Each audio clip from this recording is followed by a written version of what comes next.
আমাদের চাষের এগুলো আতপ চাল বুঝলে, এগুলো দুর্গাপুজোয় আমাদের কাজে লাগে, অনেকগুলো ছিল প্রায় এক বস্তার মতো। তো হঠাৎ দেখছি যে বস্তাটা মানে জানলার ধারে রেখেছিলাম, জলের ছেটা পেয়ে মানে তলের যে যে ছিল না সেটা তোমার চাল মানে দিয়েগুলো নষ্ট হয়ে গেছে, আতপ চালগুলো বুঝলে, নিমিষেলে রোদে দিলাম। আর দেখো বাড়িতে তো ঝুড়ি এইগুলো সব কিছু ঝুড়ি ঝাড়া সব কিছু তো রাখতে হয়, যেহেতু গৃহস্থ আমাদের বাড়ি, চাষবাসের বাড়ি। আর তোমার সব এগুলো কাজে লাগে। তারপর চালগুলো কি করব খুঁজে পাচ্ছিলাম না, নাতগুলো পুজোতে লাগবে মানে ভালো যেগুলো সেগুলো রেখে দিলাম এক সাইডে। তারপরে আমি দেখো এই কুলো কুলো নিয়ে আমি দেখলাম রোদ উঠেছে, রোদে দিলাম যেগুলো খারাপ হয়ে গেছিলো। তারপরে কুলো নিয়ে ঝাড়ছি, মানে ভালো করে পারি না ঝাড়তে, তাও চেষ্টা তো করতে হবে মানুষকে। আমি কুলোটা প্রণাম করছি, মানে যদি না পারি যাই হোক, সমস্ত কাজে একটু একটু মানে জানা দরকার না আমাদের, যেহেতু আমরা গৃহস্থ বাড়ির, আমরা বৌমারা, মেয়ে বৌমারা সবার।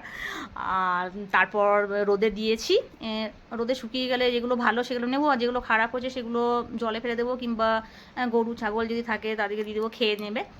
আর তোমার মানে অনেকক্ষণ টাইম লাগলো, পারি না খুব ভালো করতে, তাও মানে চেষ্টা করলাম, চেষ্টা তো করতে হবে। সবাই হাসছিলো আমি যখন চালগুলো মানে ঝাড়ছিলাম, আমি মানে যেগুলো খারাপ যেগুলো হয়ে গেছে সেগুলো তো ফেলে দিতে হবে।